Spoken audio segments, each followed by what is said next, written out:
بسم اللہ الرحمن الرحیم۔ تخلیق حضرت آدم علیہ السلام۔ حضرت آدم علیہ السلام کے نہ ماں ہیں نہ باپ، بلکہ اللہ تعالیٰ نے ان کو مٹی سے بنایا۔ چنانچہ روایت ہے کہ جب خداوند قدوس نے آپ کو پیدا کرنے کا ارادہ فرمایا تو حضرت اسرائیل علیہ السلام کو حکم دیا زمین سے ایک مٹھی مٹی لائیں۔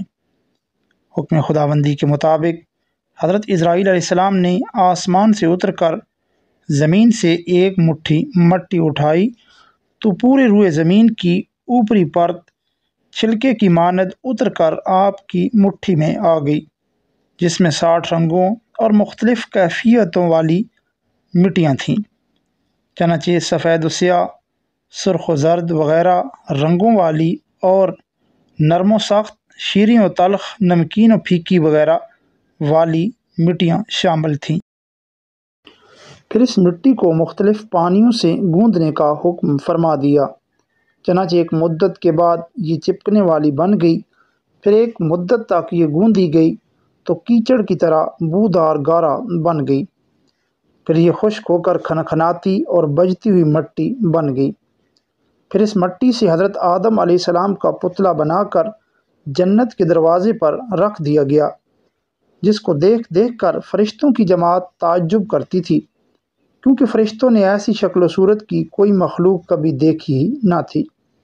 پھر اللہ تعالیٰ نے اس پتلے میں روح کو داخل ہونے کا حکم فرمایا۔ چنانچہ روح داخل ہو کر جب آپ کے نتھروں میں پہنچی تو آپ کو چھینک آئی، اور جب روح زبان تک پہنچی تو آپ نے الحمدللہ پڑھا، اور اللہ تعالیٰ نے فرمایا یرحمک اللہ، یعنی اللہ تعالیٰ تم پر رحمت فرمائے۔ اے ابو محمد آدم، میں نے تم کو اپنی حمد ہی کے لیے بنایا ہے۔ پھر رفتہ رفتہ پورے بدن میں روح پہنچ گئی اور آپ زندہ ہو کر اٹھ کھڑے ہوئے۔ ترمذی اور ابو داؤد میں یہ حدیث ہے کہ حضرت آدم علیہ السلام کا پتلا جس مٹی سے بنایا گیا، چونکہ وہ مختلف رنگوں اور مختلف کیفیتوں کی مٹیوں کا مجموعہ تھی، اس لیے آپ کی اولاد یعنی انسانوں میں مختلف رنگوں اور قسم قسم کے مزاجوں والے لوگ ہو گئے۔ حضرت آدم علیہ السلام کی کنیت ابو محمد یا ابو البشر اور آپ کا لقب خلیفۃ اللہ ہے۔ آپ سب سے پہلے اللہ تعالیٰ کے نبی ہیں، اور آپ نے 960 برس کی عمر پائی، اور بوقت وفات آپ کی اولاد کی تعداد 1 لاکھ ہو چکی تھی، جنہوں نے طرح طرح کی سندوں اور عمارتوں سے زمین کو آباد کیا۔ قرآن مجید میں بار بار اس مضمون کا بیان کیا گیا ہے۔ حضرت آدم علیہ السلام کی تخلیق مٹی سے ہوئی، چنانچہ سورہ آل عمران میں ارشاد فرمایا ان مثل عیسیٰ عند اللہ کمثل آدم خلقہ من تراب ثم قال له کن فیکن۔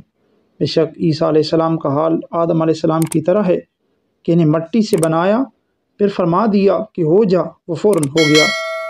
دوسری آیت میں اس طرح فرمایا ان خلقناہم من طین لازب، بے شک ہم نے انسان کو چپکتی مٹی سے بنایا۔ کہیں یہ فرمایا وَلَقَدْ خَلَقْنَا الْإِنسَانَ مِنْ صَلْصَالٍ مِنْ حَمَاءٍ مَسْنُونٍ، اور بے شک ہم نے انسان کو بجتی ہوئی مٹی سے بنایا جو اصل میں ایک سیاہ بودار گارا تھی۔